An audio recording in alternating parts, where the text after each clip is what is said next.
کسی حد تک انصاف کی فراہمی کا ایک عمل سٹارٹ ہوا ہے جو پچھلے طویل عرصے سے ایک جگہ منجمد تھا.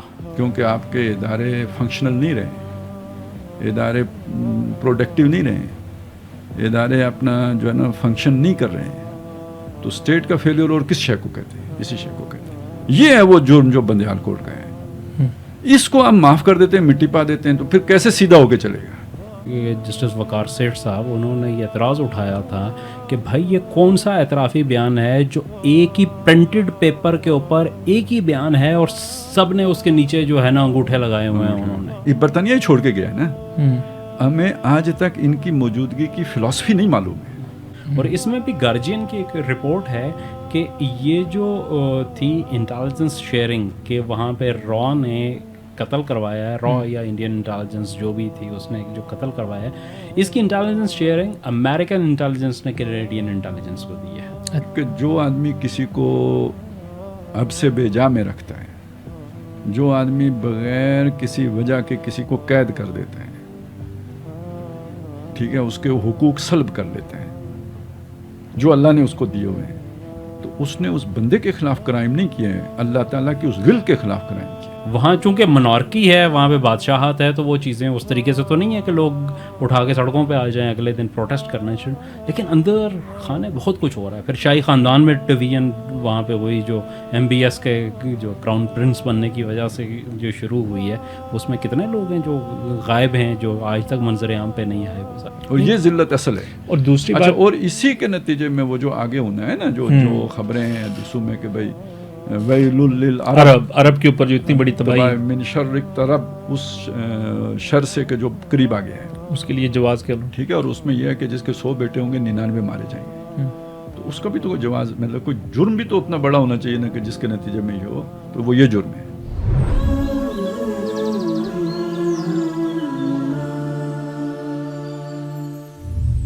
جی السلام علیکم ناظرین, میں ہوں فاروق سلطان اور آپ دیکھ رہے ہیں پروگرام تذکرہ و تبصرہ. آج کے پروگرام میں کچھ حالات حاضرہ کے حوالے سے ڈسکشن کریں گے, اور خاص طور پہ کچھ پاکستان کی جو موجودہ صورتحال ہے الیکشن کے حوالے سے کیا امکانات نظر آ رہے ہیں. لیکن اس سے پہلے خاص طور پہ جو ہماری اعلیٰ عدلیہ میں تبدیلیاں آئی ہیں, اس کے کچھ چیزیں ہیں وہ سامنے آ رہی ہیں, اور کچھ کیسز کے حوالے سے پیش رفت ہے, تو انشاءاللہ اس پہ بھی روشنی ڈالیں گے. دوسرا, جبری گمشدگی کے حوالے سے کچھ چیزیں خاص طور پہ جو صحافی ہیں ان کا بھی اٹھایا جانا تھا, کچھ بازیابی ہے, اور لیکن کچھ ایسے واقعات اور بھی رونما ہو رہے ہیں, اور جو بڑی ایک تشویشناک بات ہے, اس بارے میں بھی بات چیت ہوگی. اور خاص طور پہ ہمارے ہمسایہ ملک انڈیا اور کینیڈا کا ایک تنازع ہے, اگر موقع ملا تو اینڈ پہ انشاءاللہ اس پہ بھی بات کریں گے. ہمارے ساتھ ہمیشہ کی طرح خالد محمود عباسی صاحب ہمارے ساتھ شریک گفتگو ہوں گے, اور مہتاب عزیز بھائی وہ ہوں گے. میں آغاز مہتاب بھائی سے ہی کرتا ہوں. یہ جو تبدیلی آئی ہے, اور جسٹس بندیال کا جانا, جسٹس فائز عیسیٰ کا آنا, اور آتے ہی وہ جو پہلا ایک پوری ایک لائیو کوریج جو آئی, اور اس کے بعد کچھ لوگ توقعات تھیں, کچھ خدشات تھے, لیکن آپ اس ساری تبدیلی کو, اور خاص طور پہ آج بھی آپ سے جو بات ہو رہی تھی کہ بہت سے پینڈنگ کیسز ہیں, ان کے حوالے سے بڑی اچھی ایک خبر جو ہے وہ سامنے آئی ہے. تو اس پوری تبدیلی کو, یا اس کو آپ کوئی امید کی نظر سے دیکھتے ہیں, یا کیا کوئی رے آف ہوپ ہے اس کے اندر؟ اس میں فاروق بھائی, اگر پاکستان کے سینیریو میں اس کو دیکھیں تو ہمیں ایک چیز نظر آتی ہے کہ یہاں پہ ہر بندہ اپنا کام نہیں کر رہا ہوتا, بلکہ جو کام اس کا نہیں ہے وہ کر رہا ہوتا ہے. اس سے پہلے ہم نے دیکھا کہ سپریم کورٹ بھی ہمیشہ یہی کرتا تھا کہ سیاسی مقدمات آتے تھے اور اگلے دن ایک اپلیکیشن دائر ہوتی تھی, اور اگلے دن جو ہے وہ ٹیک اپ ہو جاتی تھی, اور ڈے ٹو ڈے ہیئرنگ اس کی شروع ہو جاتی تھی. مہینوں ہو جاتا, 5 جج جو ہے وہ ریگولر بیسس پہ روزانہ کی بنیاد پہ 3 مہینے ایک کیس سنتے رہے. تو اس کی وجہ سے ایک بیک لاگ بن جاتا ہے پیچھے. جو عام نوعیت کے, عمومی نوعیت کے کیسز ہوتے ہیں, وہ روٹین کے کیسز, وہ ظاہر ہے پیچھے جب جج دستیاب ہی نہیں ہے, تو ظاہر ہے ہمارے ہاں 16-17 ججز ہوتے ہیں سپریم کورٹ کے اندر, تو جب وہ دستیاب ہی نہیں ہے تو اس وجہ سے وہ بیک لاگ بہت زیادہ جا رہا تھا. تو جو پہلی چیز مطلب امید کی کرن اس حوالے سے آپ دیکھ سکتے ہیں کہ جسٹس قاضی فائزی صاحب کے آنے کے بعد یہ انہوں نے بیڑا اٹھایا ہے کہ وہ جو بیک لاک ہے اس کو وہ کلیئر کر رہے ہیں. مطلب اس میں کچھ وکلاء کو بہت اعتراضات ہیں کہ انہوں نے جرمانے بھی کیے. ایک تو انہوں نے بڑا کلیئر کٹ یہ میسج دیا کہ شوکیہ مقدمے باز جتنے بھی ہیں ان کی کوئی گنجائش نہیں ہے. اچھا.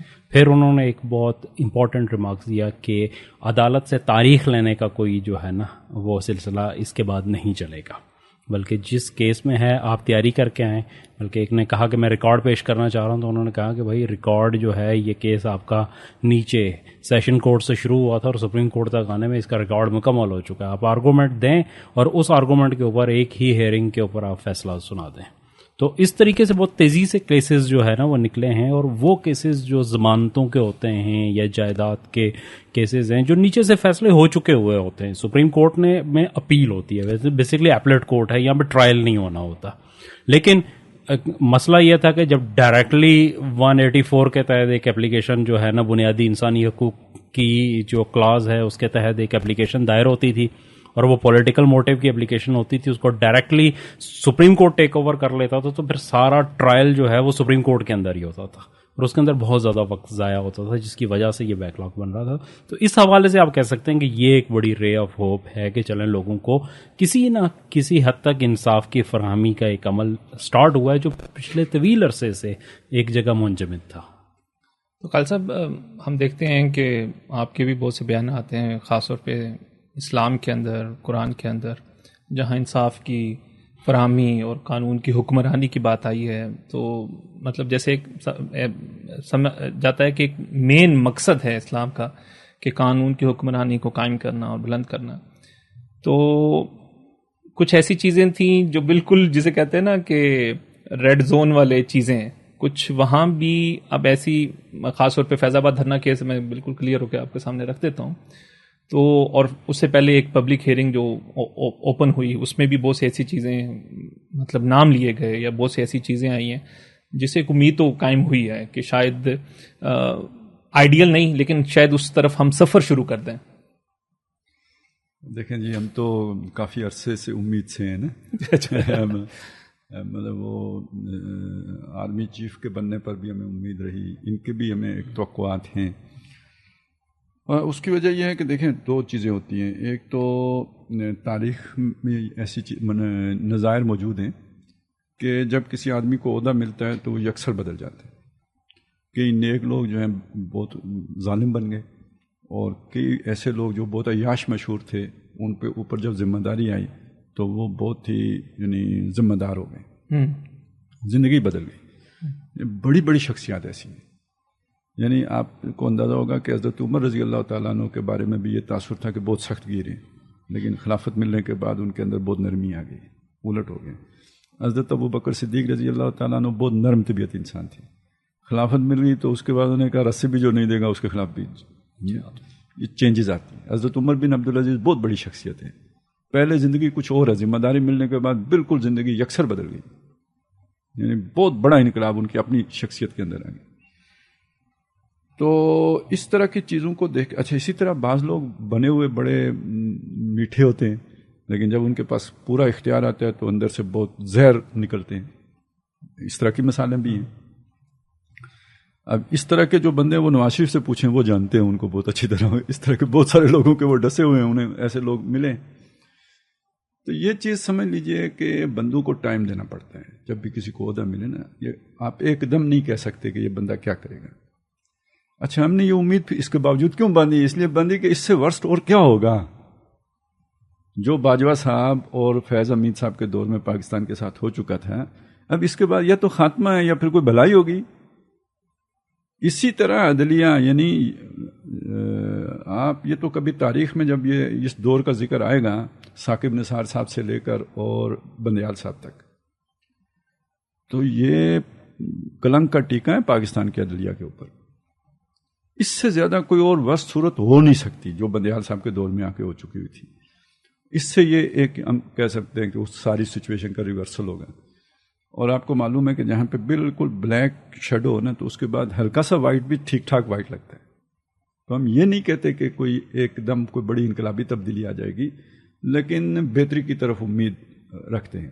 جس کے یہ مظاہر ہیں, سارے کیس وہ ختم نہیں کر سکتے, نہ ہو سکتے ان کے اس دور میں, اس ٹینیور میں, لیکن اگر وہ کوئی ٹرینڈ سیٹ کر گئے تو ہم امید کرتے ہیں اگلے 5 سال میں ختم ہو جائیں, 7 سال میں ختم ہو جائیں. جب بھی ہوگا گریجولی, کوئی کن فیکون کی صورت نہیں ہوگی جیسے کہ بہت سے لوگوں کی تمنا ہوتی ہے کہ ایک دم تبدیلی آ جائے, ہوگی اسی طرح لترکبن طبقا عن طبق. تو بہرحال یہ سائن ہے, بہتری کے سائن ہیں. ابھی شخصیاتی اداروں نے ابھی بننا ہے, اور اس کے لیے پرجنگ کی ضرورت ہے, صفائی کی ضرورت ہے, سارے اداروں میں ضرورت ہے, ہر ادارے میں صفائی کی ضرورت ہے. اگر وہ پروسیس سٹارٹ نہیں ہوتا تو 1-2 کے بعد پھر کوئی ویسا آ جائے گا. ٹھیک ہے نا. ان کے بعد اگلا نمبر کس کا ہے؟ اعجاز الحسن صاحب کا ہے. تو کیا ہوگا؟ بندیال لوٹ آئے گا, دن کے بعد رات آ جائے گی, یہی ہوگا نا. تو یہ ابھی شخصیات ہیں. بہتری کے لیے ضروری ہے کہ ادارے مستحکم ہوں, ٹرینڈ سیٹ ہوں کہ جس میں پھر ان کی کوئی خلاف ورزی نہ کر سکے. تو وہ تو بڑا ابھی دور کا مرحلہ ہے. بہرحال اتنا بھی غنیمت ہے کہ جن حالات میں ہم تھے اس میں بہت یعنی امید پیدا ہوئی ہے بہتری کی.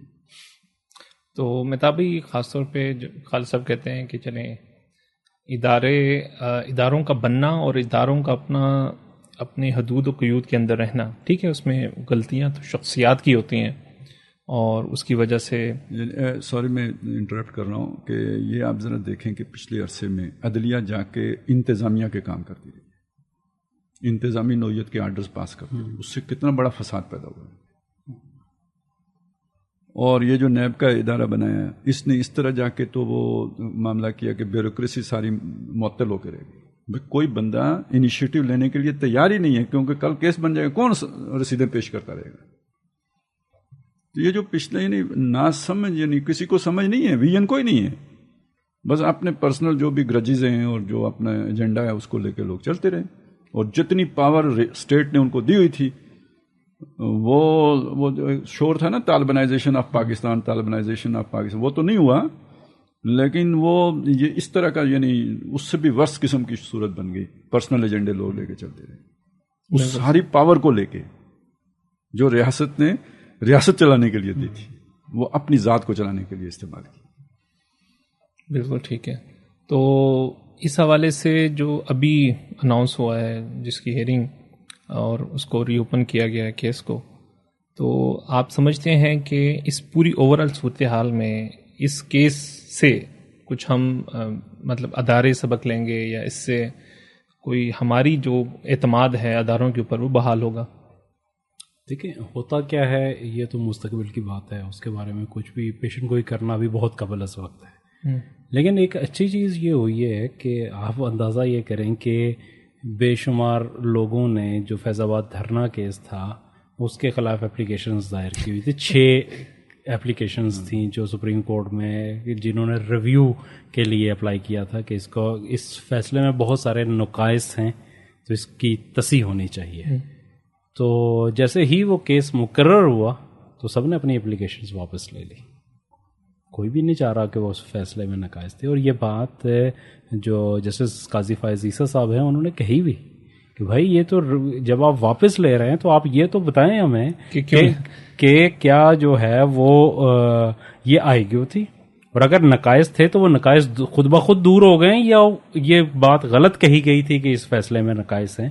اب کیا ہے کوئی بات تو کریں, یہ تو کوئی نہیں ہے کہ ہمیں کلائنٹ نے کہا تھا تو ہم نے جو ہے چیلنج کر دیا اور کلائنٹ تو خیال ہے کہ ایک اور جو ہے نا مثال سیٹ کرنی چاہیے قاضی صاحب کو, وہ یہ ہے کہ بھئی 4 سال اس فیصلے پہ عمل درآمد ان اپیلوں کی وجہ سے نہیں ہوا. آج آ کے آپ اپیل واپس لیتے ہو, اس کا مطلب ہے آپ نے بدنیتی کی بنیاد پر اپیل کی تھی. تو چلیں 50 روپے جرمانہ کرتے ہیں علامتی, ہاں کچھ مطلب پتہ چلے یار یہ مذاق بنا کے رکھ دیا ہے لوگوں نے, یعنی جس طرح کھیل بنا دیا بالکل قانون کو, آئین کو, عدالت کو, ہر شے کو. ایسا تو نہیں ہوتا نا, اس طرح ملک نہیں چلتے, اس طرح دکان نہیں چلتی. اچھا دلچسپ اس میں ایک چیز ہے, ایک بہت چھوٹا سا نقطہ ہے جو میڈیا میں کہیں ہائی لائٹ نہیں ہوا کہ اٹارنی جنرل نے یہ کہا کہ فیصلے پہ عمل درآمد شروع کر دیا گیا ہے. اچھا اب فیصلہ کیا تھا؟ فیصلہ تو یہ تھا کہ جو لوگ ملوث ہیں لیفٹیننٹ جنرل بنا دیا نا عمل نہیں, اب انہوں نے کہا کہ اس فیصلے پہ جو ہے نا ہم اپیلیں واپس لے رہے ہیں اور اس کے اوپر جو کیا کہتے ہیں عمل درآمد بھی شروع کر دیے. اچھا بڑی دلچسپ چیز ہے, اس کو چیلنج کرنے والا ایک الیکشن کمیشن بھی تھا, اس سے بھی جب اس کے وکیل سے پوچھا گیا کہ بھائی آپ نے کیوں فیصلہ چیلنج کیا, میں نے کہا کہ اوپر سے آرڈر تھا.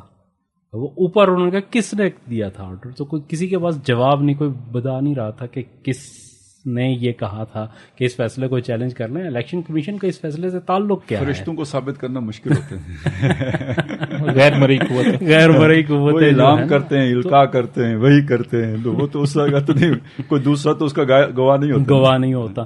تو اس قسم کی کچھ چیزیں جو ہائی لائٹ ہوئی ہیں, جو آئی ہیں سامنے, تو یہ بھی ایک بڑی پیش رفت ہے پاکستان کے.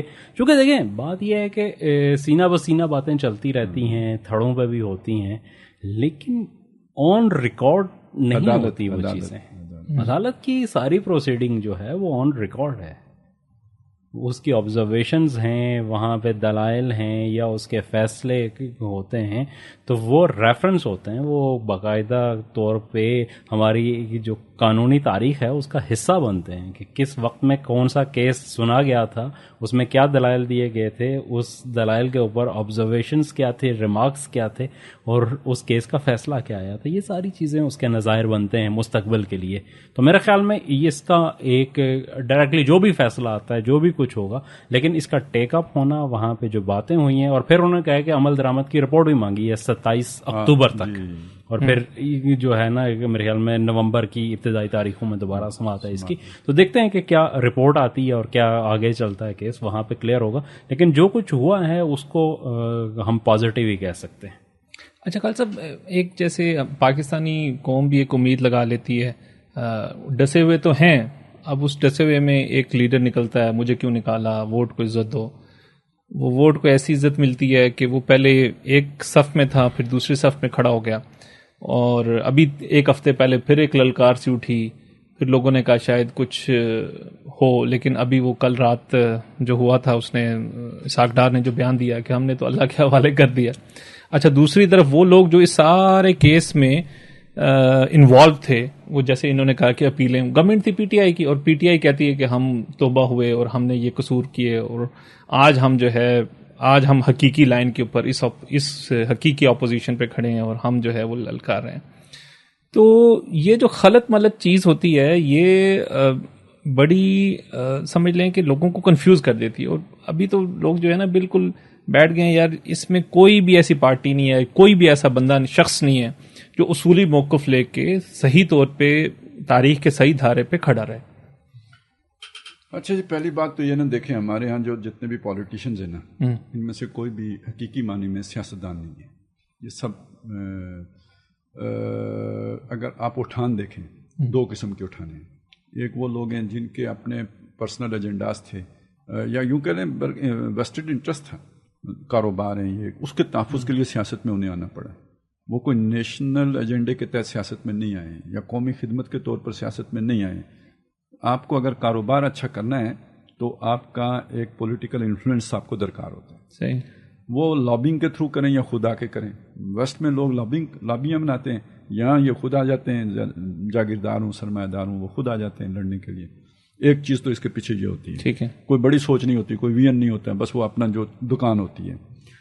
دوسری سوچ اس میں کچھ اس طرح کے لوگ, یا دونوں چیزیں بعض اوقات جمع بھی ہو جاتی ہیں کہ ذرا یہ جو ٹور بنتی ہے نا, مطلب آگے سائرن بجتا ہے, اسکواڈ ہے, وی آئی پی ہے, یہ ایک ٹور, اس کا بھی ایک چسکا پڑ جاتا ہے. تو اس سوچ کے تحت لوگ آ جاتے ہیں. تو جب آپ اس سوچ کے تحت آتے ہیں تو پھر اصول, ضابطہ, یہ کوئی اہم نہیں ہوتے. بائی ہوک اور بائی کروک جو ہے نا, پھر آپ ایک سوری ٹو سے کہ وہ طوائف والا مسئلہ ہوتا ہے کہ جب تک وہ راضی ہے, آپ کے پاس آتا ہے, پیسے دیتا ہے, آپ اس سے خوش ہیں, اور جب وہ کسی دوسری کے پاس جانا شروع ہو گیا تو مجھے کیوں نکالا ہو جاتا ہے. یعنی بالکل وہ والی ذہنیت ہوتی ہے. یہی ہم دیکھ رہے ہیں, اور سیاستدانوں کا رویہ بالعموم ہمیں یہی نظر آتا ہے. اچھا, اب اگلا مسئلہ یہ ہے کہ سیاستدان پیدا کیوں نہیں ہوتے. تو سیاستدان اصل میں آپ یہ دیکھیں کہ اس کی جو اگر نرسری ہو سکتی ہے تو وہ اسٹوڈنٹس یونینز ہو سکتی ہیں. وہ انہوں نے بند کیے ہوئے ہیں, 40 سال ہو گئے, تقریباً 30 سال تو ہو گئے تقریباً اس پہ پابندی لگا دی. اچھا, پھر وہ جب وہاں سے جو ٹیلنٹڈ لوگ آتے بھی تھے ان کو بھی یہ گندا کر دیتے تھے.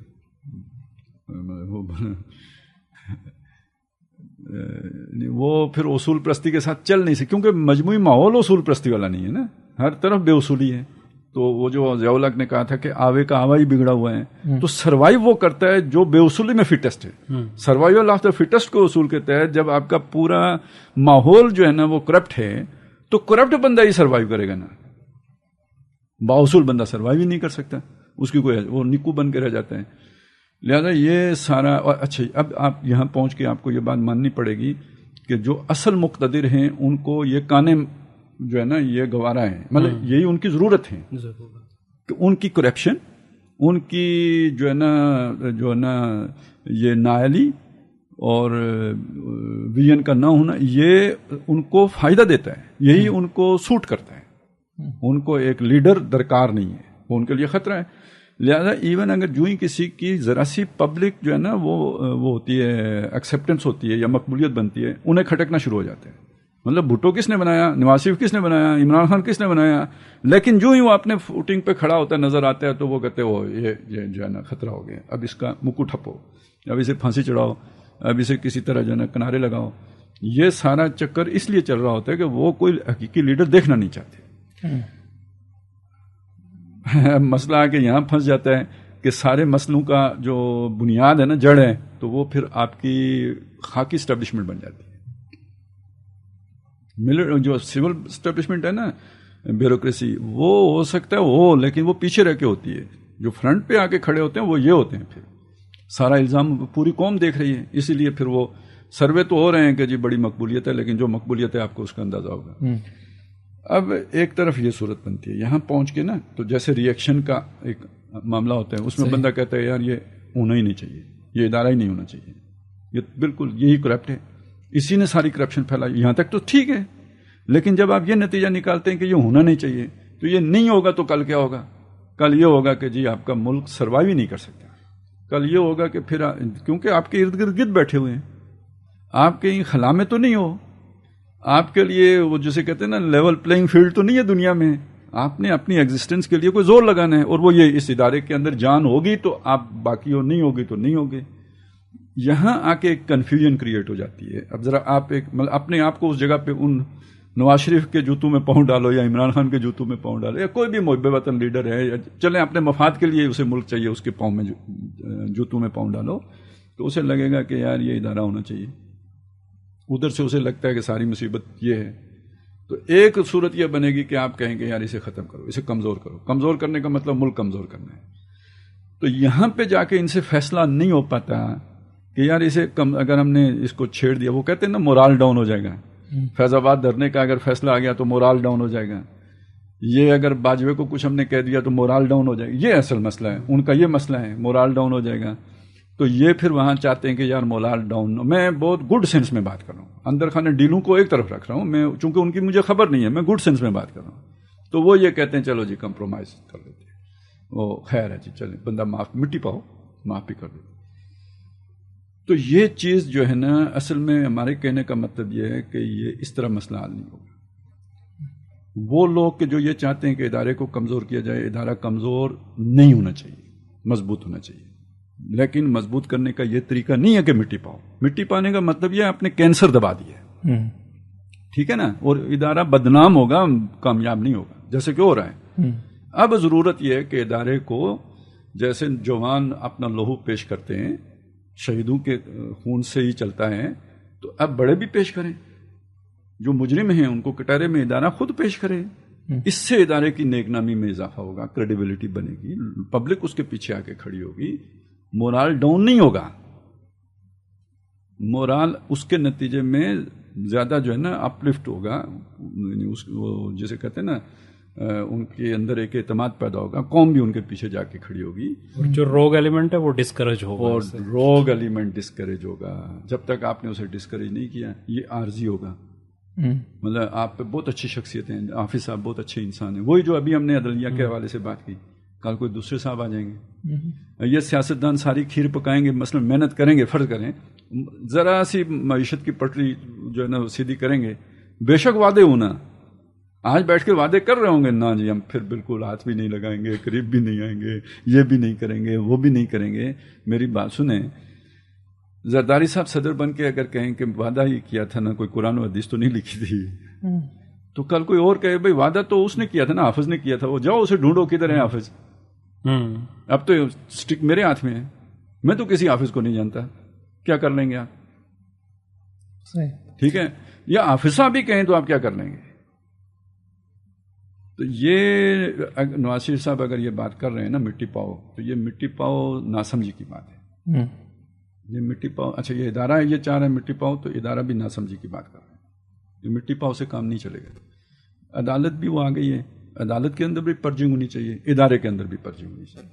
ادارے کو مقدس گائے کا جو ہے نا وہ نہیں ملنا چاہیے، یعنی جو اسٹیٹس بھی نہیں ملنا چاہیے، اور اس کی یہ پرسیپشن بھی نہیں ہونی چاہیے لوگوں کے ذہنوں میں کہ یہ مقدس گائے ہے. عزت انہیں اس سے ملے گی کہ لوگ یہ بھی دیکھیں کہ یہ بھی اکاؤنٹیبل ہے. یہ غلط کریں گے تو یہ کسی کے سامنے جواب دیں.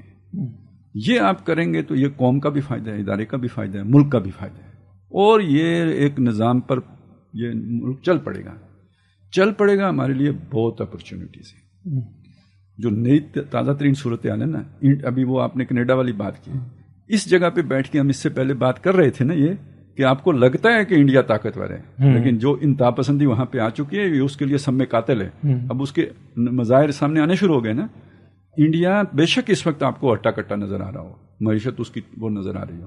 80s میں ہم بھی بڑی بلا تھے، ضیاء الحق کے دور میں، ٹھیک ہے نا، بڑے ہماری بھی ٹور تھی. یہ عارضی بات ہے. جو روگ انڈیا کو لگ گیا ہے نا، یہ اب انڈیا کو ختم کرے گا. میں تو یہ جو عمران خان والا مسئلہ تھا نا، یہ سطحی تھا، اوپر تھا. ہمارے ہاں جو طالبانائزیشن والا مسئلہ تھا، مجاہدین والا تھا، وہ بھی اوپر تھا، سوسائٹی کے اندر ڈیپ روٹڈ نہیں تھا. وہ بڑی آسانی سے بچ گیا. انڈیا کی انتہا پسندی ڈیپ روٹڈ ہے. انڈیا نہیں بچے گا، اور وہ تقریب سے نہیں بچ سکتا. خطے، یعنی یہ تو آپ ذرا سی حکمت سے چلیں، کل قیادت آپ کے پاس آ سکتی ہے پورے خطے کی. یعنی اس طرح تو آپ لال قلعہ کبھی بھی نہیں فتح کر سکتے، لیکن یہ کہ اس طریقے سے اس علاقے کے اوپر آپ کا انفلوئنس ہو سکتا ہے، لیکن اداروں کو ٹھیک کرنا پڑے گا. اس طرح نہیں ہوگا. اصول اور ضابطے کے مطلب یہ تو تباہی ہے نا. 22 کروڑ بھگت رہے ہیں، تو کیا اللہ یہ چاہے گا کہ کل 1 ارب بھگتے ہیں؟ چلے وہ جو سکھی ہیں وہ بھی اسی حال میں آ جائیں، یہ نہیں ہوگا. آپ اپنے ذرا انداز بدلیں، اطوار بدلیں، تو مواقع آپ کے لیے ہیں. یہ ہم توقع کر رہے ہیں یہ بدلے. تو یہ ذرا اب بھی دیکھیں، وہ ہم نے بات کی تھی کہ بھئی یہاں اس طرح کا کوئی سیاستدان نہیں ہے، لیکن یہ کہ اگر ذرا تھوڑے سی اپنی ترجیحات کو سیدھا کر لیں تو یہ تجربہ کار تو ہے نا، ماریں کھائی ہوئی ہیں، بار بار کھائی ہوئی ہیں. کس نے؟ نواز شریف نے. تجربہ کار تو ان کے ارد گرد بھی لوگ ہیں، اور پیپلز پارٹی میں بھی ہیں، اور دیگر مذہبی لوگوں میں بھی ہیں. یہ ایک جیسے وہ میثاق جمہوریت کیا تھا نا، اس معاملے میں کہ جو ہے نا حکومت جو ہوگی رول آف لا، اس معاملے میں کوئی کمپرومائز نہیں ہوگا، ایک ہوگا. اور اس پہ اگر وہ عدلیہ کو بھی ساتھ لے لیں آن بورڈ، اس پر وہ اگر خاکی اسٹیبلشمنٹ کو بھی ساتھ لے لیں، تو کوئی اس سے کوئی مسئلہ تو نہیں ہے. ایک بڑی وہ جو رکھیں بیٹھک، اور اس میں سارے اس پہ دستخط کر کے اٹھیں کہ ہم آئندہ جو ہے نا اصول کو ترجیح دیں گے، ادارے کی دم کو نہیں دیکھیں گے کہ وہ نیچے ہے یا اوپر ہے، اور پگ نہیں دیکھیں گے، بلکہ یہ کہ اصول اور ضابطے کو دیکھیں گے. وسیع تر مفاد میں سیریس ہو جائیں. ابھی تو برائے نام کا وسیع تر، لیکن مہتاب بھائی جو حلف لیتے ہیں یار، جو حلف، اس حلف کی پابندی کریں گے، بس کہانی ختم. سب نے حلف دیا ہوتا ہے. قاضی صاحب نے بھی حلف لیا ہے، حافظ صاحب نے بھی دیا ہے، صدر صاحب بھی دیتے ہیں، سب دیتے ہیں، پرائم منسٹر بھی دیتے ہیں. بس اتنا سارے، اور کیا کہتے ہیں؟ ہم کوئی تھوڑی اس سے زیادہ کا مطالبہ کرتے ہیں. تو مہتاب بھائی، اصول اور ضابطے پر قوم کا چلنا، اداروں کا چلنا، لیکن بیچ میں اب ٹاپک چینج کروں گا اور لے جاؤں گا جبری گمشدگیوں کی طرف. حالیہ کچھ واقعات ہوئے، برحال اس کے پیچھے کچھ پر سیاسی الزامات تھے، کچھ دیگر الزامات تھے، اور کچھ بیچارے بلا وجہ کے الزامات تھے. لیکن یہ جو معاملہ بیچ میں تھوڑا سا کچھ بہتری کی توقع ہم کر رہے تھے، لیکن ابھی 1.5 سال سے یہ دوبارہ تھوڑا سا تیزی پکڑ رہا ہے.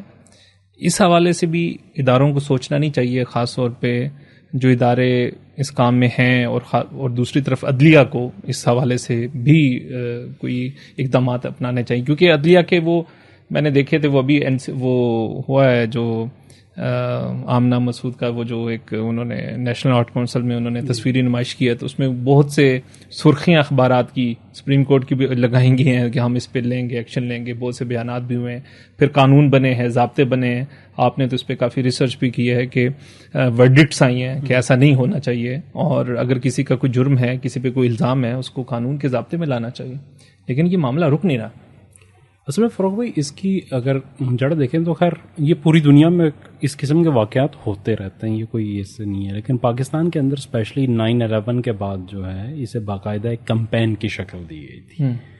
9/11 ایک ایسا موقع تھا جب ہم پوری قوم کے ساتھ جھوٹ بول رہے تھے، کمپین سے بھی زیادہ ٹول کے طور پر ٹول بن گیا تھا، لیکن میں اس کی بات یہ کر رہا ہوں کہ اس وقت اصل میں ہم پوری قوم کے ساتھ جھوٹ بول رہے تھے، ہم یہ کہہ رہے تھے کہ ہم امریکنز کا ساتھ نہیں دے رہے، ہم انٹیلیجنس شیئرنگ نہیں کر رہے، ہم ان کے لیے جو ہے نا ہم صرف لاجسٹکس اور اس میں انوالو ہیں اور انسانی ہمدردی کے حساب سے۔ تو اب ظاہر ہے جب آپ لوگوں کو پکڑتے تھے تو ان کے اوپر کیس کیا چلائیں گے، کیونکہ آپ نے تو جھوٹ بولا ہے کورٹ میں، ہم پہلے ڈسکس ہم نے کیا کہ کورٹ کے اندر جو چیز ہوتی ہے وہ تو آن ریکارڈ ہوتی ہے، تو اس سے بچنے کے لیے یہ ایک جو ہے نا پالیسی لائی گئی باقاعدہ طور پہ۔ اچھا اس وقت تو آ گئی یہ پالیسی، اس کے بعد ہوا کیا کہ ہمارے جو ادارے ہیں، جو بھی قانون نافذ کرنے والے ادارے ہیں، وہ پولیس ہے، وہ دیگر انٹیلیجنس ادارے ہیں، یہ اپنی نالائکیوں کو چھپانے کے لیے جب آپ کسی کو گرفتار کرتے ہیں نا، بھلے وہ ایک مجرم ہی کیوں نہیں ہے، اس نے ایک جرم کیا ہے، لیکن آپ کی پروسیکیوشن کو اتنا اسٹرانگ ہونا پڑتا ہے کہ عدالت میں جا کے آپ کو اس کا جرم ثابت کرنا ہوتا ہے۔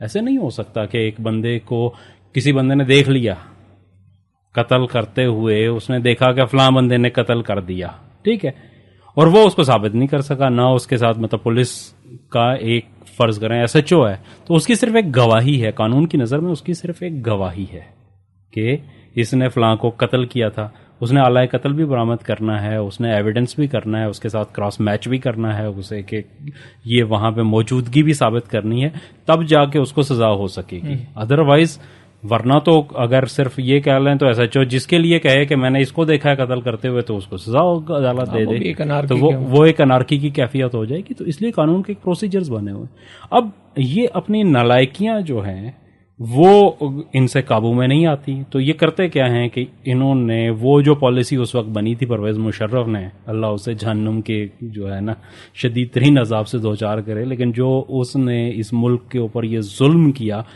وہ اب ان کے ہاتھ میں ایک ایسا وہ کہہ لیں کہ آلہ آ گیا ہے کہ جس سے ہر مسئلے کا حل، کوئی چیز بھی ہو جاتی ہے تو اٹھا لیں، جوڈیشری کو بائی پاس کرتے ہیں اس میں، یعنی انتظامیہ کے ہاتھ میں ٹوٹل انتظامیہ یعنی پرانے وقتوں کے اعتبار سے بن گئی دقیانوس، یعنی اس کے اوپر کوئی چیک نہیں رہا۔ عدالتی نظام ہوتا کیوں ہے؟ انتظامیہ کو اصحاب میں رکھنے کے لیے، اکاؤنٹیبل بنانے کے لیے، یہ جو ابھی انہوں نے بتایا کہ جی گواہی ہو گئی، یہ ہو گئی، یعنی انتظامیہ مطلب اس کے پاس اتنے اختیارات ہیں، وہ کچھ بھی کر سکتا ہے، تو اس کو بیلنس اس طرح کیا جائے گا نا کہ اس کو کسی دائرہ کار میں لے۔ ہاں، تو جب آپ نے جوڈیشری کو بائی پاس کر دیا تو اس کا مطلب دقیانوسی حکومت ہے، دقیانوسی، اور مطلب آل ان آل ہو گیا، وہ چاہے جس کو بھی وہ بیک وقت جو ہے وہ ہوتا ہے، وکیل بھی ہوتا ہے، وہ جو پروسیکیوٹر بھی ہوتا ہے، وہ جج بھی ہوتا ہے، اور وہ قانون نافذ کرنے والا ایک اہلکار بھی ہوتا ہے، وہ ساری کے سارے اختیارات بھی ہوتے ہیں اس کے اندر ہے۔ پھر اس کے اندر بہت ساری اور چیزیں آ گئی، اب اس کے اندر دیکھیں، اس میں کے اندر پولیس شامل ہوئی، اس کے اندر قانون نافذ کرنے والے اداروں کے اندر جو روگ ایلیمنٹس تھے وہ ہوئے، اس میں اغوا برائے تاوان کی وارداتیں ہونی شروع ہوئی، بلکہ سر شرافت میں یعنی جب دیکھا کہ بھائی یہ تو ویسے ہی ہم نے اٹھا لیا تو اب اسے اپنے پاس رکھا کہ کوئی اٹھے تو چلیں اس کے ساتھ بارگیننگ کر کے چھوڑ دیں، چلیں 4 پیسے مل ہی جائیں گے، 4 پیسے مل جائیں گے۔ ایون مطلب یہاں تک تھا کہ باقاعدہ طور پہ جن لوگوں کو مطلب اٹھایا گیا اور جن کے اوپر کوئی کیس ثابت نہیں ہوا، مطلب ان کو ہوا یہ کہ ان کو چھوڑنا ہو، اب جو اندر کے لوگ ہیں ان کی کہیں باہر مخبری ہو جاتی ہے اور لوگ ان کی فیملی سے رابطہ کرتے ہیں، بہت سارے کیسز ایسے ہیں کہ لوگوں نے ان کی فیملی سے رابطہ کیا، آپ جی 10 لاکھ دیں تو بندہ آپ کا باہر آ جائے گا، جس نے ویسے ہی آنا، جس کے اوپر کوئی چیز ثابت نہیں ہوئی تھی، جس دور میں واقعتاً اس کا ہو رہا تھا، لیکن اس کے اوپر کون چیک اینڈ بیلنس کرے گا؟ کوئی یہ پروسیجر تو ہے نہیں کہ بھائی یہ کس طریقے سے آیا. وہ بندہ باہر آ کے کہتا ہے کہ جی مجھے تو مہینہ پہلے بتا دیا گیا تھا کہ آپ کو چھوڑ رہے ہیں. تو انہوں نے کہا جی ہم سے تو 10 دن پہلے ایک بندہ آیا تھا اور اس کے ساتھ ہماری اتنے لاکھ میں ڈیل ہو گئی تھی تو اس کے بعد چھوڑ دیا. اس کے نتیجے میں آپ چھوٹے ہو. اس کے نتیجے میں چھوٹے. وہ کہتا ہے نہیں مجھے تو بتا دیا گیا تھا کہ اگلے مہینے ہم آپ کو چھوڑ رہے ہیں, آپ دور آئے ہیں, آپ کو واپس لے جا کے فلاں جگہ پہ ہم چھوڑ دیں گے. تو یہ تو مجھے اس وقت, لیکن اب کون تھا وہ بندہ, کہاں سے آیا, کس سے پوچھے, کون سی باتیں ہوں. اور یہ عدلیہ اور مسئلہ پھر یہاں پہ بہت سارے اور مسائل ہیں نا. مسئلہ وہ کہتے تھے کہ پنگا کون لے. مطلب یہ نہیں ہے کہ جج جو بیٹھا ہوتا ہے, بلکہ شوکت عزیز صدیقی صاحب نے ایک اپنے انٹرویو میں کہا تھا کہ جب وہ یہ ایک سڑک کھلوانے کا کیس تھا تو انہوں نے کہا کہ وہ ثاقب نثار نے مجھے کہا اوے آپ بھی نوکری کر تو مجھے بھی کرنے دے, کیوں تو پنگے لے رہے ہیں. منڈے وہ ہوتے بھی اس طرح, بابے کہتے بھی ہیں منڈیا. تو انہوں نے ایک تقریب میں آ کے مجھے کہا اوے تو شوکت صدیقی ہے, وہ کیوں پنگے لے رہا ہے. تو یہ پنگے مطلب وہ کہتے ہیں یار ججز بھی یہاں پہ نوکری کر رہے ہیں. وہ کہتے ہیں کہ نوکری ہو جائے, پینشن مل جائے, اس کے بعد جو فیصلہ دیں گے اس کے اوپر بچے بھی ایڈجسٹ ہو جائیں, بھانجے بھتیجے بھی ایڈجسٹ ہو جائیں, ساری چلتی رہے تو بس ٹھیک ہے. کوئی بھی اس چیز کو نہیں کر رہا.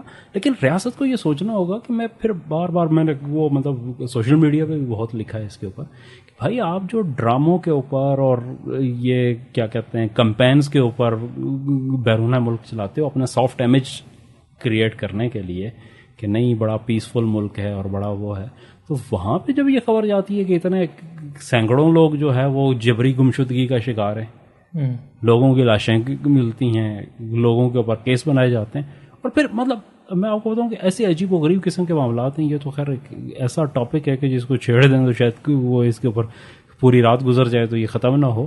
کہ لوگوں کو اٹھایا, ہاسپٹل سے اٹھایا, اور 3 مہینے 4 مہینے یا سال کے بعد ان کے اوپر کسی دوسری جگہ جا کے ایک کیس بنایا کہ جی یہ بندہ فلاں جگہ سے آ رہا تھا, اس کے پاس اتنا اسلحہ اور گولہ بارود پکڑا گیا اور اس کے اوپر یہ ہوا. اب وہ عدالت کے اندر تو پہلی پیشی کی مار ہوتا ہے. تو کیا ہوگا پھر؟ کارروائی ڈالنا ایک اور الگ کیس ہے کہ جو کیس پکڑے بھی جاتے ہیں یہاں پہ.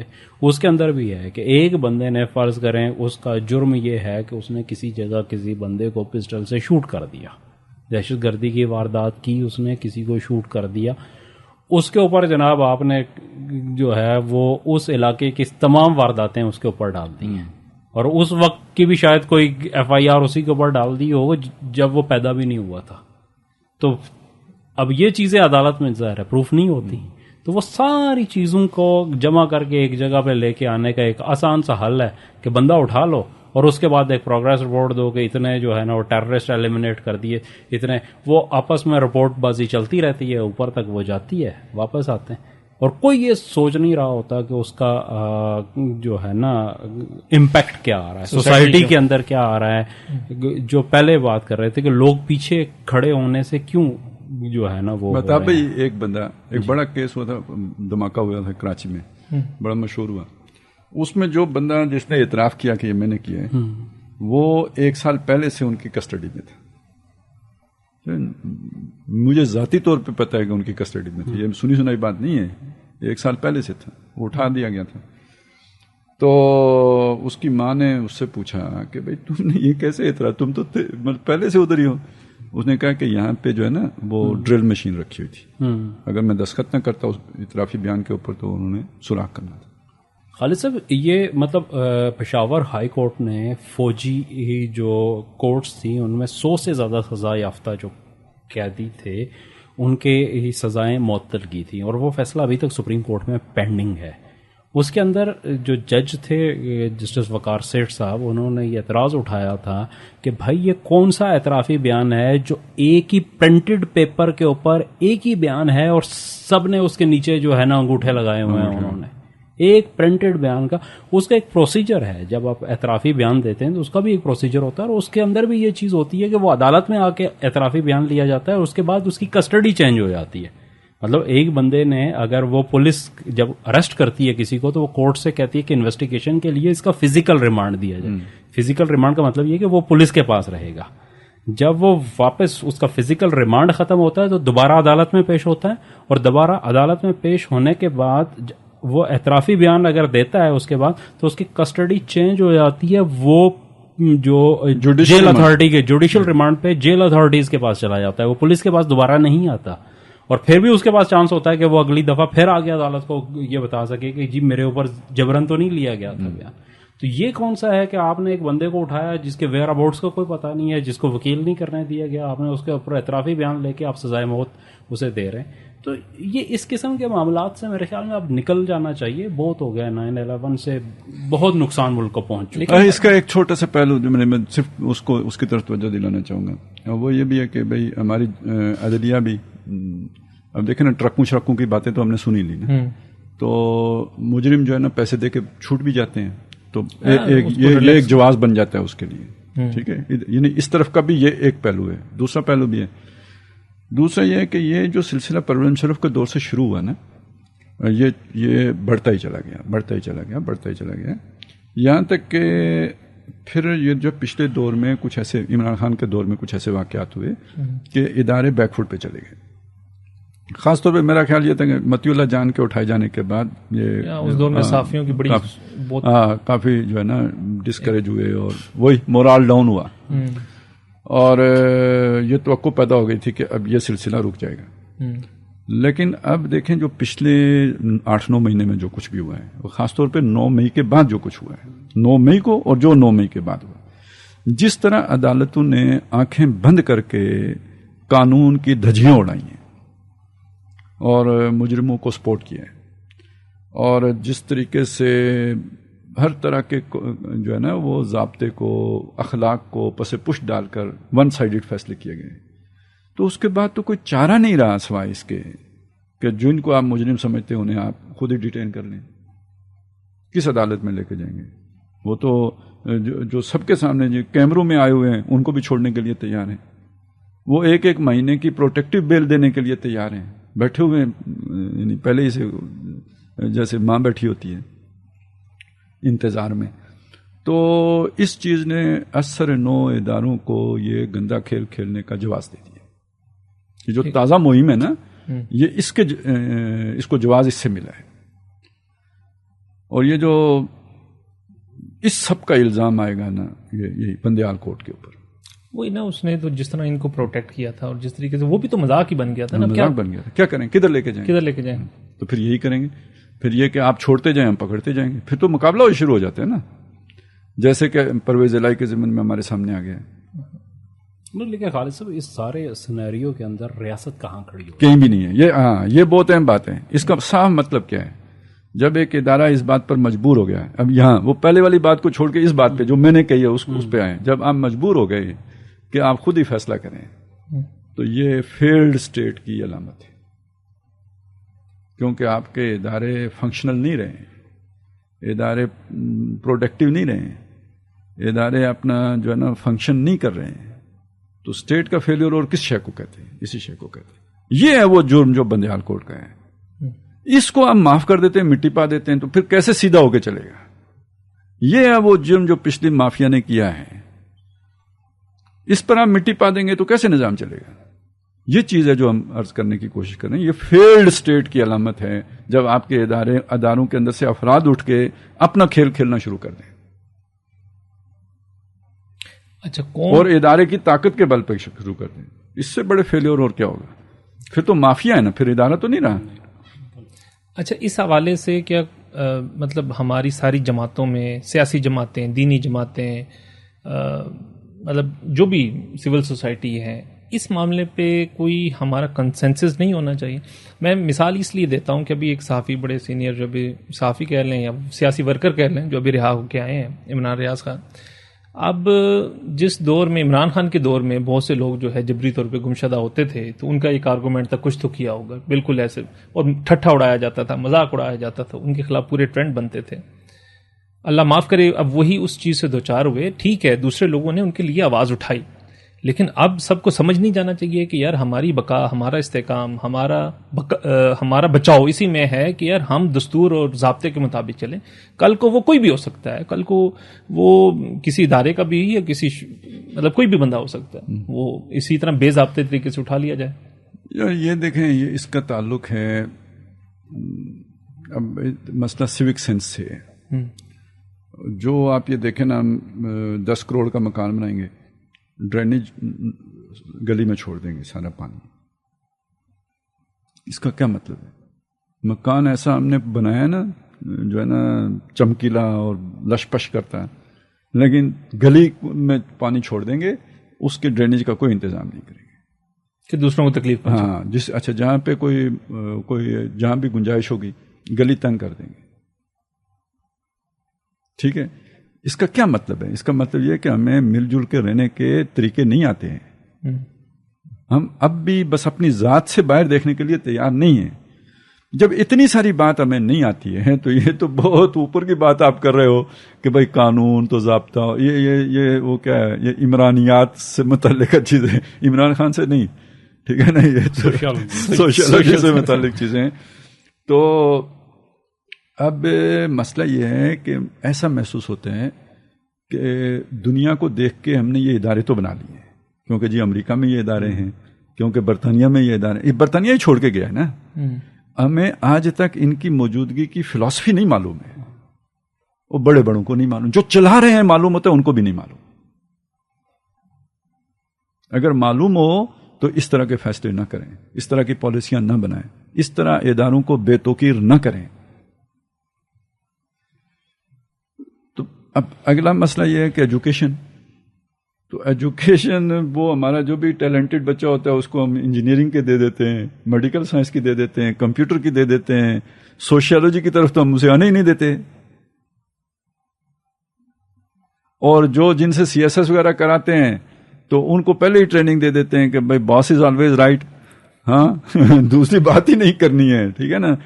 وہ باقاعدہ وہ جو ہے نا امتحان ہوتا ہے نا سی ایس ایس کا. ایک دلچسپ جملہ ہے, وہ کل پرسوں میں ایک انٹرویو سن رہا تھا, بڑے اچھے ایک اسکالر ٹائپ کے یوٹیوبر ہیں اور ایتھیزم پہ اور اس پہ بڑی ورکنگ ہے ان کی. تو وہ کسی دوسری شخصیت کا انٹرویو لے رہے تھے, میں نام اس لیے نہیں لے رہا کہ کوئی پرسنل وہ نہ ہو, لیکن جملہ وہ کہہ رہا ہوں. تو انہوں نے کہا کہ میرا ایتھیزم پہ بڑا کام ہے کیونکہ میں میکینیکل انجینئر ہوں. اس وجہ سے میری بڑی اچھی سمجھ بوجھ ہے ایتھیزم کو, میکینکس کو بڑے قریب سے جانتے ہیں نا. یہ مسئلہ ہے, یہ پرابلم ہے. صحیح. تو یعنی وہ جسے برین ڈرین کہتے ہیں نا, ہمارا برین ڈرین جو ہوا ہے وہ ٹیکنیکس کی طرف ہوا ہے, کانسیپٹس کی طرف نہیں ہوا ہے. اچھا اب اس پھر ایک اور مسئلہ ہے, کوئی عزت یعنی وہ آدمی جسے اپنی عزت عزیز ہو وہ کیوں ان شعبوں میں جائے گا؟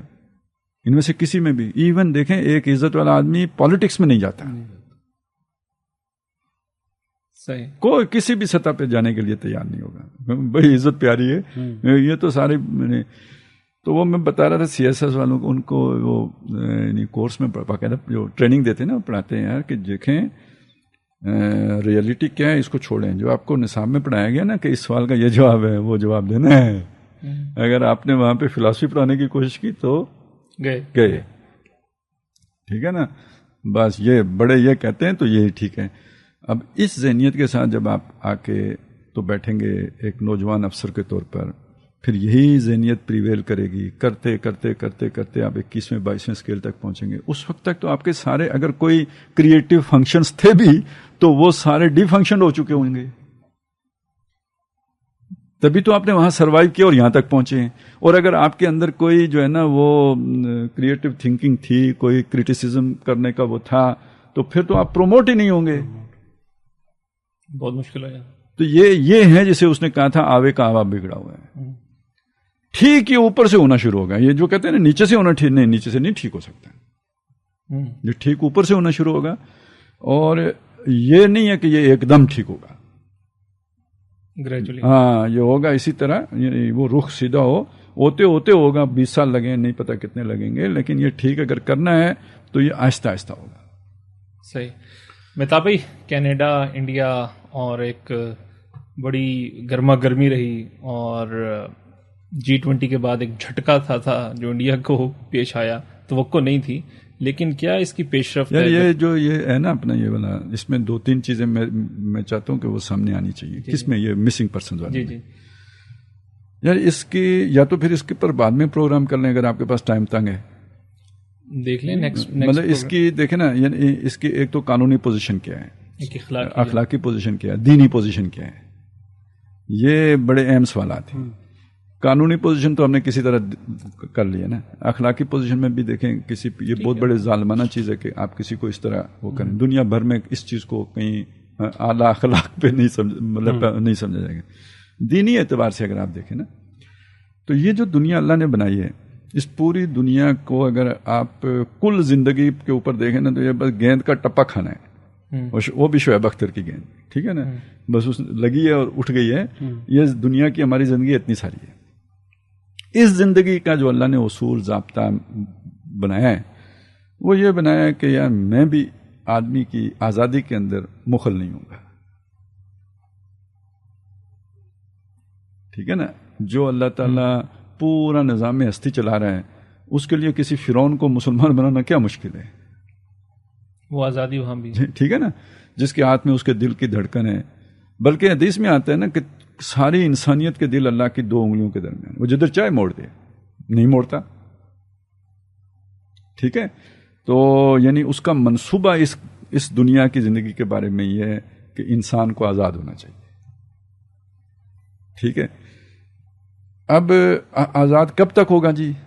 دنیا میں آنے سے لے کے دنیا سے جانے تک، جو اللہ نے اس کی ساعتیں مقرر کر دی. والعصر ان الانسان لفی خسر. وہ جو اس کا غافل تجھے گھڑیال یہ دیتا ہے منادی، گردوں نے گھڑی عمر کی ایک اور گھٹا دی. ساری سانسیں، یہ ساعتیں اللہ نے اسے آزاد سانس لینے کے لیے عطا کی ہیں، اپنی مرضی کی زندگی جینے کی دی ہے. اصاب وہ بعد میں لے گا کہ بھئی وہ کیا تو نے کیا، لیکن یہاں پہ اس کو اللہ نے آزادی دی ہے.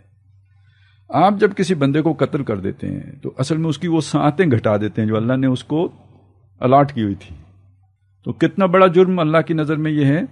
شرک کے بعد سب سے بڑا جرم یہ ہے. قرآن مجید میں جو اکبر الکبائر ہیں تو اس میں دوسرے نمبر پر یہ ہے. پہلا شرک ہے اور دوسرا یہ ہے. اب آ جائیں جی کہ جو آدمی کسی کو اب سے بے جا میں رکھتا ہے، جو آدمی بغیر کسی وجہ کے کسی کو قید کر دیتے ہیں، ٹھیک ہے، اس کے حقوق سلب کر لیتے ہیں جو اللہ نے اس کو دیے ہوئے ہیں، تو اس نے اس بندے کے خلاف کرائم نہیں کیا ہے، اللہ تعالیٰ کی اس ول کے خلاف کرائم کیا ہے. تو اگر وہ شرک کے بعد دوسرا گناہ قتل ہے اس وجہ سے کہ اس نے اس کی ساعتیں گھٹا دی ہیں، تو یہ جس نے ساعتیں گھٹائی ہیں یہ کتنا بڑا جرم کر رہے ہیں، یعنی اللہ کا کتنا بڑا مجرم ہے. اب میں وہ قتل کے حوالے سے آپ کو بتاؤں. قرآن مجید نے کہا کہ جس نے کسی کو متعمدن جان بوجھ کر قتل کر دیا، مسلمان نے کسی مسلمان کو جان بوجھ کر قتل کر دیا، 4 سزائیں بیان ہوئی ہیں.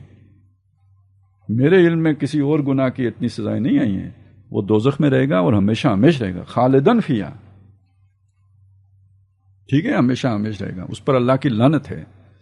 وہ 4 وہاں پہ آپ کو ملیں گی سزائیں جو اللہ تعالیٰ نے بیان کی ہیں، جو اسے ملیں گی. اچھا خالد صاحب، ایک میں ویسے پوچھنا چاہ رہا ہوں آپ سے کہ کیا اس جرم کو، یہ انفورس ڈس اپیرنس جو ہے، اس کو ہم اس سے کر سکتے ہیں وہ جو ایک اسلام کے اندر سزا ہے جو لوگ کسی آزاد شخص کو پکڑ کے غلام بنا لیتے ہیں؟ ہاں بالکل، میں اسی طرف آ رہا ہوں.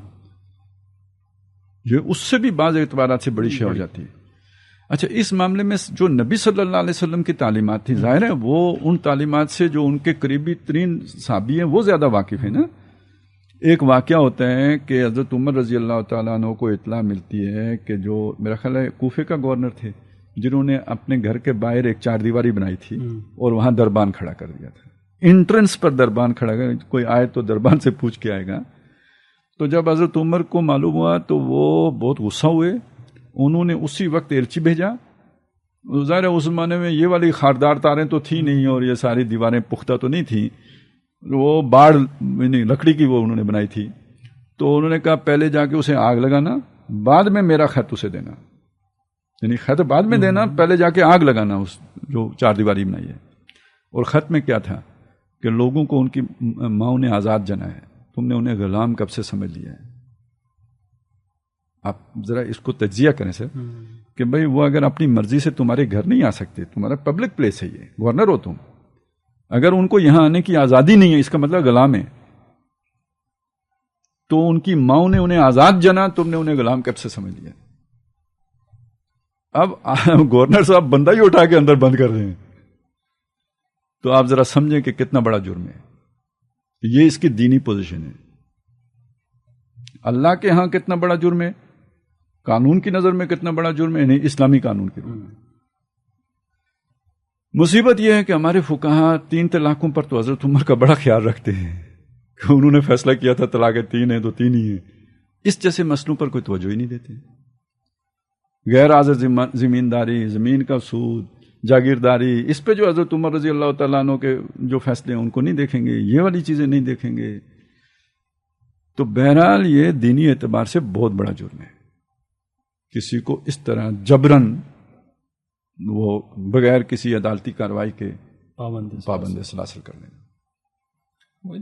باقی ہر جرم کے عذر ہوتے ہیں. دنیا میں کوئی جرم ایسا نہیں جو جرم سمجھ کے کیا جاتا ہو, اس کی کوئی نہ کوئی جسٹیفیکیشن ہوتی ہے جو دے کے کیا جاتا ہے. بلکہ کہتے ہیں کہ کرائمنالوجی کا پہلا اصول ہی یہی ہے کہ ہر مجرم جو جرم کرتا ہے اس کا ایک جواز پہلے تراشتا ہے. اس کے بغیر اصل میں اعضاء کے اندر جو ہے نا وہ فلو نہیں آتا جو جرم کرنے کے لیے درکار ہوتا ہے, کیونکہ بریک آ جاتی ہے نا. آپ کا ضمیر ملامت کر رہا ہوتا ہے, ایک یعنی وہ لذت رہتی نہیں, تو پہلے اس کی جسٹیفیکیشن تراشی جاتی ہے. وَلْيَرْضَاهُ وَلْيَقْتَرِفُوا مَا هُمْ مُقْتَرِفُونَ, تو جسٹیفیکیشن ان کو راضی کر دیتی ہے وہ کام کرنے پہ, اور پھر وہ کرتے چلے جاتے ہیں جو وہ کر رہے ہوتے ہیں. تو عذر گناہ کے بغیر گناہ نہیں کیا جا سکتا. تو آپ یہ جتنی بھی جسٹیفیکیشن جو ہم نے بھی دی ہیں جی, جب وہ ادھر آ کے دیکھیں گے نا تو پھر وہ ساری جو ہے نا وہ ایک اللہ سے ڈرنے والے بندے کے لیے ان میں سے کوئی جسٹیفیکیشن نہیں ہے. خضر والا کردار تو ہم نے بھی یہ تو ہم ایسے اس مطلب اس کی علت بیان کر رہے ہیں کہ اس وجہ سے یہ ہو رہا ہے, ٹھیک ہے نا, لیکن یہ اس کا جواز نہیں ہے. صحیح, بالکل صحیح. تو ٹھیک ہو گیا متا بھی, وہ کچھ بس آخر میں اور کینیڈا کا تھوڑا سا میرے خیال میں 2 ایشوز ہیں جو بہت امپورٹنٹ ہیں اس وقت, اس کے اوپر تھوڑی سی بات ہم کر لیتے ہیں. ایک تو یہ انڈیا اور کینیڈا کا ہے, اور ایک سعودیہ اور اسرائیل یہ بھی اس وقت بہت امپورٹنٹ چیز جو ہے نا وہ ہو رہی ہے. تو انڈیا اور کینیڈا کا جو ایشو ہے, خالصتان تحریک دوبارہ سے انڈیا کے اندر کھڑی ہو گئی ہے. اصل میں اس قسم کی جتنی بھی چیزیں ہوتی ہیں نا, جب آپ انہیں طاقت سے دبا لیتے ہیں نا تو کچھ عرصے کے لیے دبتی ہیں, وہ آئیڈیالوجی مرتی نہیں ہے. یہ ہمیشہ ہم نے دیکھا. تو انڈیا کے اندر بھی یہی ہوا تھا کہ اس آئیڈیالوجی کو دبا لیا گیا تھا. 84 کے بعد کے جتنے بھی واقعات تھے وہ 90s تک آتے آتے بڑی حد تک دبا لیے گئے تھے. کوئی ہم نے بھی لسٹیں دے دی تھی, کچھ مطلب بہت ساری اس کی وجوہات ہیں, کچھ چیزیں ہوئی, کچھ اندر کے لوگ ان میں سے پھوٹ پڑ گئی, کچھ جو ہے فیکٹرز اور آ گئے تھے. لیکن بہرحال وہ آئیڈیالوجی زندہ رہی, اور پھر اس آئیڈیالوجی نے اس کے بعد وہ نسل جس نے بھگتا تھا وہ خوفزدہ بھی ہو گئی. لیکن ایک اگلی جو نسل آئی تو نیا خون آیا تو اسے مل گیا. وہ نغموں کی صورت میں بھی اٹھا, وہ جو ہے کمپینز کی صورت میں بھی چلا, وہ اس میں سوشل میڈیا نے بھی ایک کردار ادا کیا. تو اس کے اگینسٹ جو ہے نا انڈینز نے یہ کیا کہ اس دفعہ اس طریقے سے انہوں نے وہ جو پچھلی دفعہ ہلہ بولا تھا نا گولڈن ٹیمپل کے اوپر اور پنجاب پورے کے اوپر, اس دفعہ ذرا مختلف اسٹریٹجی انہوں نے اختیار کی. اس دفعہ انہوں نے ٹارگٹ کلنگ شروع کی. انڈیا کے اندر بے شمار ٹارگٹ کلنگ ہوئی ہے. مطلب ایک مشہور ان کا گلوکار تھا, سنگر تھا, ہاں, سدھو موسے والا, اس کو اس کی ٹارگٹ کلنگ ہوئی. وہ خالصتان کے حامی تھا. اسی طرح لاہور میں ایک ٹارگٹ کلنگ ہوئی. برطانیہ میں زہر دے کے ایک جو ہے نا خالصتانی رہنما کو مارا گیا. کینیڈا چونکہ بہت بڑا مرکز ہے اور سکھوں کی پاپولیشن پنجاب کے بعد, انڈین پنجاب کے بعد سب سے زیادہ کینیڈا کے اندر ہے. تو وہاں پہ میں سمجھا ہمارے دانشوروں کا ہی مرکز ہے. نہیں وہ بہت زیادہ, اور یہ خیر ایک طویل ہسٹری ہے اس کی کہ یہ مطلب 18ویں صدی کے آخر میں جو ہے نا سکھ وہاں پہ گئے تھے کینیڈا کے اندر. تو وہ اس وجہ سے بھی ہے, بعد میں بھی جو ہے وہ یہ جو 1980 کے واقعات ہیں وہاں پہ انفلوئنس ظاہر ہے. اس وقت ان کے تقریباً 3 منسٹر ہیں شاید وہاں پہ جو سکھ اس سے تعلق رکھتے ہیں کمیونٹی سے. تو اس وجہ سے جو ہے نا وہاں پہ بھی ٹارگٹ کلنگ جب کی گئی ہے صحیح, تو اس کا ریئیکشن آیا. ظاہر ہے مطلب شاید پاکستان کے ریئیکشن اس طریقے سے نہیں دے سکتا, یا دیگر جو ہے نا برطانیہ وہاں تو وزیر اعظم جو ہے نا وہ بہت اسٹرانگلی اس کو ریئیکٹ کیا انہوں نے. اس میں ایک چھوٹی سی چیز اور بھی ہے کہ شاید بہت کم لوگوں کی نظروں سے گزرا ہے کہ آج سے کوئی 3-4 مہینے پہلے ایک امریکن وزیر خارجہ کا چائنا کا وزٹ بھی ہوا تھا، اور اس وزٹ کے بعد بھی کچھ چیزیں آ رہی تھی کہ اگر چائنا امریکہ کے تعلقات جو ہے وہ کچھ بہتری ان میں آ جاتی ہے تو یہ مختلف تجزیہ کار اس کے اوپر بات کر رہے تھے، تو اس کا مطلب ہے کہ انڈیا کو جو امیونٹی حاصل ہے اس وقت وہ برقرار نہیں رہے گی. ٹھیک، وہ جو بدماشی کر رہا ہے، ہاں وہ جو کھلی بدماشی جس طریقے سے ہو رہی ہے تو وہ والی چیز نہیں رہے گی. وہاں مائنورٹیز کے ایشوز بھی آئیں گے، ہم نے بھی ڈسکس کیا تھا یہاں پہ، یہ بھی چیزیں کی تھی. ہم نے کہا تھا نا دو یا جنگ کی صورت ہے یا صلح کی صورت ہے، تو دونوں صورتوں میں کیا اس کے نتائج نکلیں گے. تو یہ دیکھیں کہ وہ وہاں پہ ہوا، اس کے 2-3 مہینے بعد یہ اتنا اسٹرانگ ری ایکشن آیا.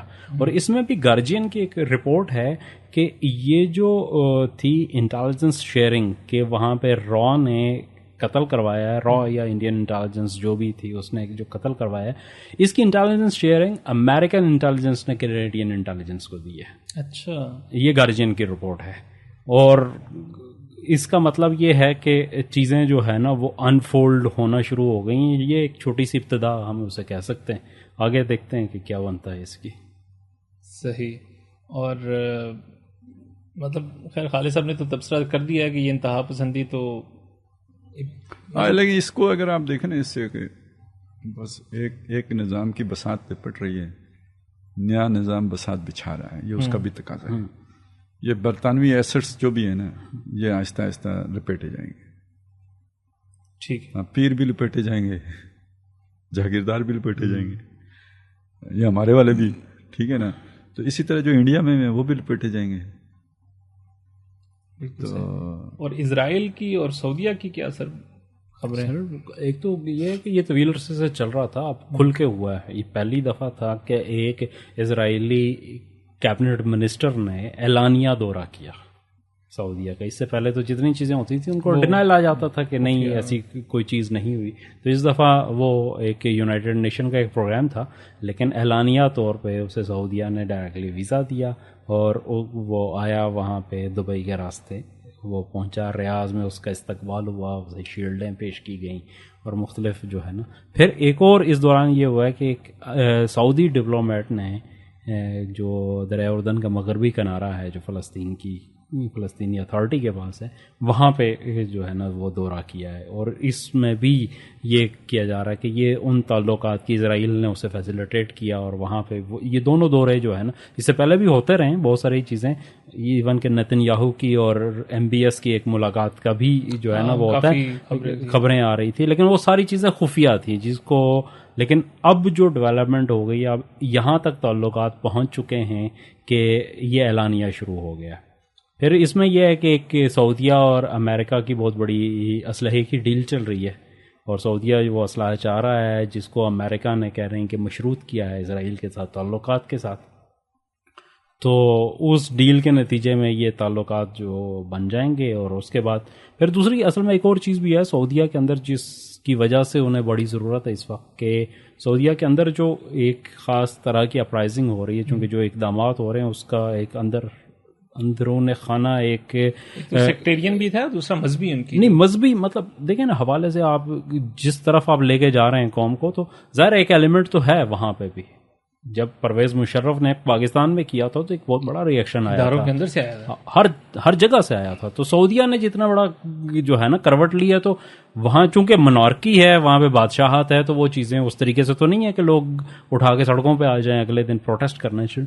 لیکن اندر خانے بہت کچھ ہو رہا ہے. پھر شاہی خاندان میں ڈویژن وہاں پہ ہوئی جو MBS کے جو کراؤن پرنس بننے کی وجہ سے جو شروع ہوئی ہے، اس میں کتنے لوگ ہیں جو غائب ہیں، جو آج تک منظر عام پہ نہیں ہے وہ سارے. تو اس کی جو جاسوسی کرنے کے لیے بھی انہیں اسرائیل کی بڑی ضرورت ہے. سعودیہ کو اسرائیل کی ڈائریکٹلی اپنے لوگوں کی جاسوسی کے لیے جو اسرائیل کا جاسوسی نیٹ ورک ہے خصوصاً سوشل میڈیا کے اوپر ان کا انفلوئنس وہ چاہیے. پھر دوسری چیز یہ سعودیہ کے لیے ضرورت یہ ہے کہ جو مغربی ممالک کے اندر جو سعودیہ کے اندر وائلیشنز ہیں ہیومن رائٹس کی اور دوسرے چیزوں کی جو سامنے آ رہی ہے، اس کو کاؤنٹر کرنے کے لیے بھی انہیں اسرائیلی لابی کی یا یہودی جو لابی ہے اس کی مغربی ممالک کے اندر ضرورت ہے. اور اسرائیل کو اپنے آپ کو منوانے کے لیے، چونکہ اسرائیل کے حوالے سے بھی یہ چیزیں ویسٹ میں بہت تیزی سے ہو رہی ہیں، تو وہ بھی یہ چاہ رہے ہیں کہ سعودیہ اگر تسلیم کر لیتا ہے تو سعودیہ چونکہ امت مسلمہ کا ایک سو کالڈ لیڈر تو ہے جو مانا جاتا ہے، وہ مؤتمر عالم اسلامی ہو یا OIC ہو یا کسی بھی پلیٹ فارم پہ ہو، تو یہاں سے تسلیم ہونے کا مطلب یہ ہے کہ ویسے جس طریقے سے انہوں نے سوڈان کی بازو مروڑ کے وہاں سے تسلیم کروایا یا UAE نے کیا، اور وہ اپنی جگہ پہ ان کی ہے، لیکن سعودیہ اگر کرے گا تو اس کی سگنیفیکنس بہت زیادہ ہو جائے گی. اور مطلب جیسے پاکستان انڈیا کے ساتھ نارمل ہو جائے نا، تو اب کشمیریوں کے ساتھ انڈیا جو مرضی کرے کر لے، ٹھیک ہے. تو اسی طرح جب سعودیہ اور اسرائیل ایک ہو جائیں گے تو اب فلسطینیوں کے کو جس طرح مرضی کون بولے گا ان کی جگہ میں. لیکن پاکستان میں بھی تو جب یہ خبریں چلتی ہیں، پاکستان میں بھی ادھر ہل جل شروع ہو جاتی ہے. ہل جل والے لوگ تو پہلے بھی ہیں، لیکن پچھلے 2-3 ہفتوں سے دوبارہ وہ ڈبیٹ انیشیٹ ہوئی میڈیا کے، تسلیم کرو. ظاہر بات ہے، وہ کہتے ہیں کہ ہمیں اپنا پاکستان فرسٹ والا وہ جو روح ہے وہ دوبارہ زندہ ہو جاتی ہے. وہ مردہ روح میں جان پڑتا ہے. ویسے وہ آپ کو یاد ہے ہم نے کوئی 10 سال پہلے وہ جو سائٹ ان سائٹ میں یہ پیشن گوئی کی تھی کہ جناب یہ سعودی عرب اور اسرائیل جو ہے نا یہ ایک بلاک میں آئیں گے. تو دیکھیں اصل میں زمینی حقائق ہوتے ہیں، ان کا انکار نہیں کیا جا سکتا. یہ وہ چیزیں شریعت کا تقاضا ایک بالکل علیحدہ ہے، وہ تو اس کی موٹیویشن زمینی حقائق نہیں ہوتے، صحیح، اس کی موٹیویشن ایمان ہوتا ہے. اگر آپ میں ایمان ہے، اللہ کا خوف ہے، تو شریعت مقدم ہوگی. اگر وہ ایمان نہیں ہے تو پھر جو شے مقدم ہوگی وہ زمینی حقائق ہوگی. تو بظاہر فائدہ اسرائیل کا بھی سعودیہ کے ساتھ تعلقات بنانے میں اور سعودیہ کا بھی اسرائیل کے ساتھ تعلقات بنانے میں، اور یہ اگر بن جاتے ہیں تو ظاہری طور پر دونوں کا فائدہ ہے. ٹھیک ہے، سعودیہ کا بھی. اچھا، ویسے تعلقات ہمارے سامنے اب بن رہے ہیں، ٹھیک ہے. مطلب یہاں لا کے اسرائیل کو آباد کرنے والا کون؟ برطانیہ. تو اس شاہی خاندان کو بادشاہ دینے والا کون؟ برطانیہ. تو دونوں اپنی اپنی جگہ پہ سلطنت برطانیہ کے وائسرائے کے وہ تھے. تو پہلے ہی سے تعلقات ہوں گے، ہمیں خبر دے رہے ہیں کہ ہم تعلقات اب اعلانیہ کرنے لگے. وہ عدت گھر میں گزار چکے ہوں گے تو اب تو نکاح اعلانیہ مفتی صاحب پڑھانے لگے ہیں نا. تعلقات ہاں، وہ یہ چیزیں. اچھا، ایک تیسرا پہلو بھی ہوتا ہے. تیسرا پہلو ہوتا ہے جو جسے ہم کہتے ہیں نا تکوین کا پہلو. تکوین کے پہلو میں ہوتا ہے جو بھی شرعن بھی ایک چیز غلط ہو رہی ہے تو اس کا گناہ تو ہوتا ہے کرنے والے کو، لیکن اللہ کے منصوبے میں وہی شے فٹ ہوتی ہے. جو زمینی حقائق جس طرف آپ کو لے کے جا رہے ہوتے ہیں تو وہ اللہ کے منصوبہ بھی وہی ہوتا ہے. اب میں اس کی ایک مثال دے دوں. یعقوب علیہ السلام کے بیٹوں نے اپنے بھائی کو جا کے کنویں میں ڈال دیا. شرعن حرام کام ہے. وہ ابھی جو ہم نے بات کی ہے اس کے وہ مرتکب ہوئے، گناہ گار ہوئے، سارا کچھ ہوا. وہ ایک بندہ ملا، اعلان کرنا چاہیے تھا ان کو کہ ہمیں یہ بچہ ملا ہے، کس کا ہو، جس کا ہے وہ لے جائے. انہوں نے اعلان کرنے کے بجائے چھپا لیا. وَأَسَرُّوهُ بِضَاعَةً، اپنا مال تجارت سمجھ کے انہوں نے اپنے پاس چھپا لیا. اس کو گناہ کا کام کیا، لے جا کر، یعنی وہ خرکاروں والا کام کیا، لے جا کر انہوں نے مصر میں بیچ دیا. تو اب یہ سارا اگر آپ دیکھو تو سب نے گناہ کیا، لیکن اللہ کا منصوبہ بھی تو یہی تھا کہ یوسف نے مصر جانا ہے. ٹھیک ہے، تو اس جگہ پہ جا کے سارا کچھ اللہ کے منصوبے کے ساتھ جڑ جاتا ہے. بعض اوقات یہ چیز بھی دیکھنا ہوتی ہے کہ یہ کام جو بظاہر برا ہو رہا ہے لیکن ہو رہا ہے تو کیوں ہو رہا ہے؟ وہ اللہ کے اس ماسٹر پلان میں یہ کدھر فٹ ہوتا ہے؟ تو اصل میں نے اس وقت بھی یہی بات کی تھی کہ یہ اسباب کی سطح اور یہ تکوین کی سطح، اس میں بعض اوقات میل جول تال میل ہو جاتے ہیں. وہ یہ چیز ہے کہ جو ہماری احادیث میں بات آتی ہے کہ حضرت مہدی آئیں گے اور عیسائی فوجیں ان کے مقابلے میں آئیں گی. یہودیوں کا ذکر نہیں ہے، عیسائی فوجوں کا ذکر ہے. اور وہ ہوں گے 80 جھنڈے اور ہر جھنڈے تلے 12,000 ہوں گے. اگر آپ نیٹو کو اس پر قیاس کر لیں تو یہ 9-10 لاکھ کی فوج. ٹیکنالوجی جو پیچھے ہوگی اس کا آپ اندازہ لگاؤ. یہ سارا کچھ ایمان آپ کا جتنا موسیٰ علیہ السلام سے بڑا تو نہیں ہے نا، اللہ کے رسول ہیں. وہ اکیلے لڑنے نہیں جا سکے جب قوم نے کہا دیا فَذْهَبْ أَنْتَ وَرَبُّكَ فَقَاتِلَا إِنَّا هَاهُنَا قَاعِدُونَ. کچھ نہ کچھ دیکھنا، ایک اور 10 کا ہی ہو، لیکن کوئی نہ کوئی اسباب کی سطح پہ بھی تو درکار ہوتا ہے.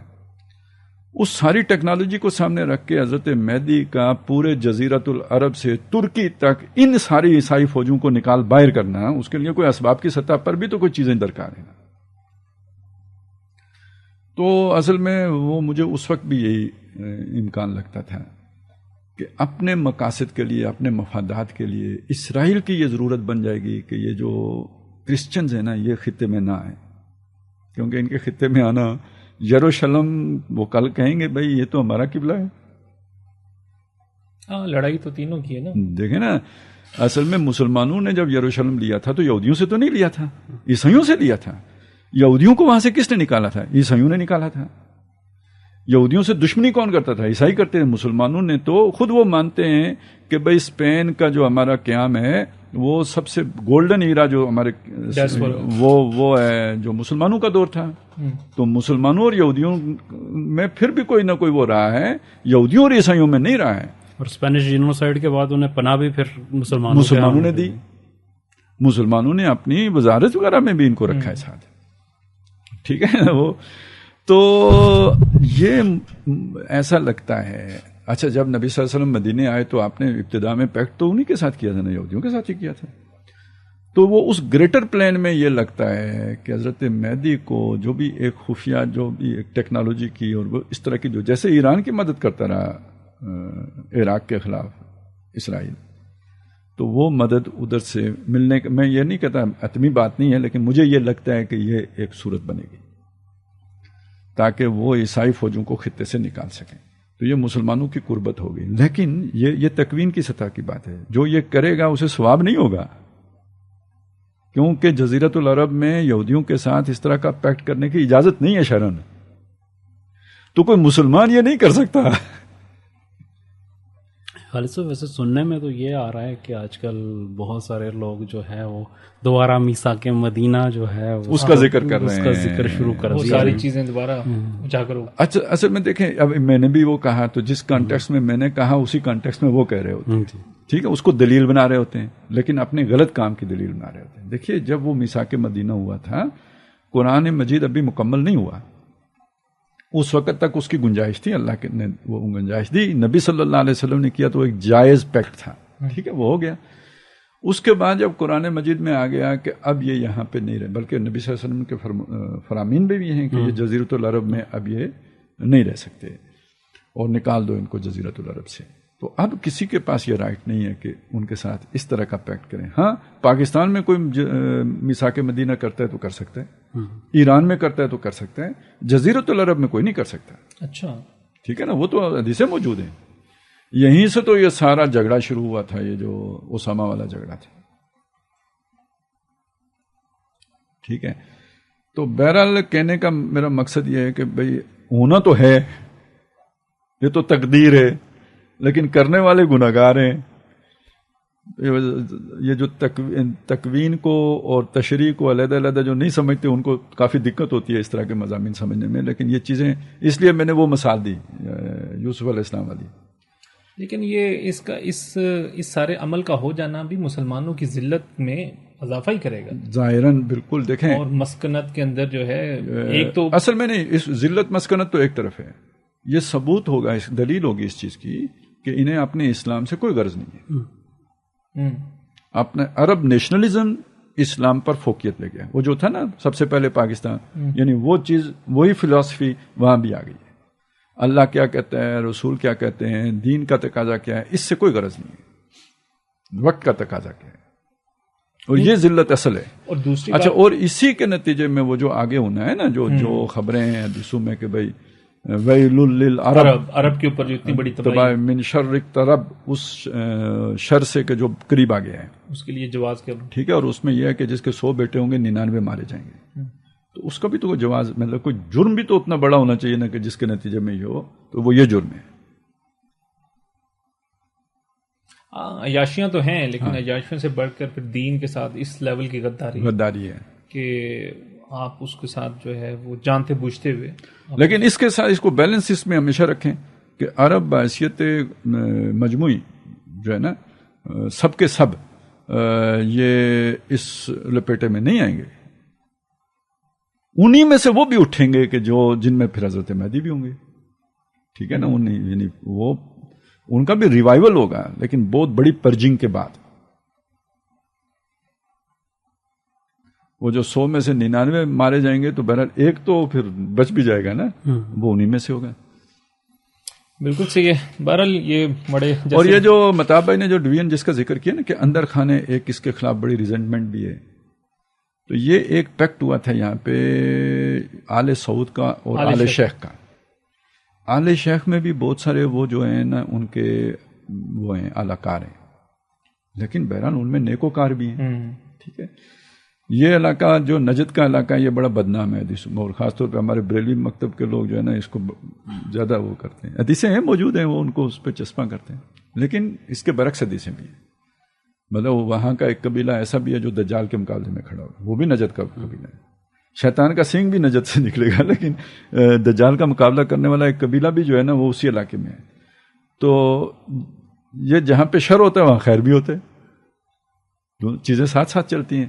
تو اس حوالے سے یعنی وہ شر محض نہیں ہے. پاکستان کے بارے میں بھی کچھ یہی رائے آپ کی؟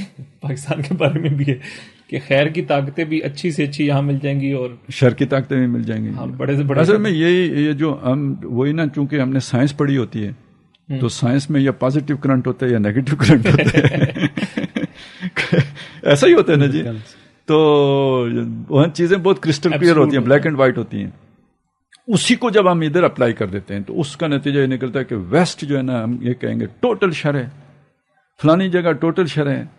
یہ نہیں ہوتا. نہ آپ ٹوٹل خیر ہیں, مطلق خیر ہیں, نہ مغرب جو ہے نا مطلق شر ہے. خیر اور شر ہر جگہ پہ موجود ہوتے ہیں. کوئی گندے سے گندا معاشرہ بھی اچھے لوگوں سے خالی نہیں ہوتا, اور کوئی اچھے سے اچھا معاشرہ بھی برے لوگوں سے خالی نہیں ہوتا. یہ مکس چلتا ہے. تناسب کا فرق ہو جاتا ہے, یا یہ کہ اوپر نیچے کا فرق ہو جاتا ہے کہ اوپر کون, یعنی لیڈنگ رول کے اوپر کون لوگ ہیں, اس سے ڈٹرمنڈ ہوتا ہے کہ یہ اچھا معاشرہ ہے یا برا معاشرہ ہے. لیکن جب ہم یہ فیصلہ بھی کر لیں یہ معاشرہ برا ہے تو یہ نہیں ہوتا کہ اس میں کوئی نیک آدمی نہیں. اچھا ویسے خالد صاحب ایک چیز اس میں اور اگر تھوڑا یا اس معاشرے میں بالکل کوئی خیر نہیں ہے, تھوڑی سی اگر وضاحت آپ کر دیں کہ یہ جو نیشنلزم اسلام کے اندر, مسلمانوں کے اندر, اسلام کے اندر تو خیر نہیں کہا جا سکتا, یہ بھی عرب سے ہی آیا تھا میرے خیال میں. پہلی دفعہ عرب نیشنلزم کا ہی نعرہ بلند ہوا ہے, ورنہ اس سے پہلے تو کبھی یعنی جو امت پھٹی ہے جی, اور امت کا جو ویسے تو دیکھیں یہ چیز تو ہوتی تو ہے ہی نا, قومی جذبہ آپ اسے کہیں یا نہ کہیں, لیکن وہ ایک موٹیویٹنگ فورس ہوتی ہے. اور وہ ایوبی کے پیچھے بھی تھی, ہر مطلب یہ سلجوق ہیں, عثمانی ہیں, سب کے پیچھے ہوتی تھی. لیکن اسے باقاعدہ ایک سلوگن دے کے نا جو امت کو پھاڑا ہے پہلی مرتبہ وہ عربوں نے پھاڑا اور ترکوں کے خلاف بغاوت کی. اور اب تو یہ چیزیں ڈی کلاسیفائڈ ہو گئی ہیں کہ اس کے پیچھے برطانیہ تھا. یعنی عربوں کی اس بغاوت کے پیچھے وہ جو نا شریف حسین والی مکہ. والی مکہ کا مطلب کیا, ترکوں نے اسے والی بنایا, گورنر تھا. میر جعفر میر صادق کو تو بہت روتے ہیں, لیکن اس کو انہوں نے لارا لپا لگایا کہ یہ پورے عرب کی حکومت تمہیں دیں گے, ملوک العرب. ہاں وہ بنائیں گے تمہیں. یہ اس نے بغاوت کروائی. خانہ کعبہ کے اندر ترک فوجیوں کو انہوں نے ذبح کیا. انہوں نے 9 مئی کی طرح جوابی کارروائی نہیں کی.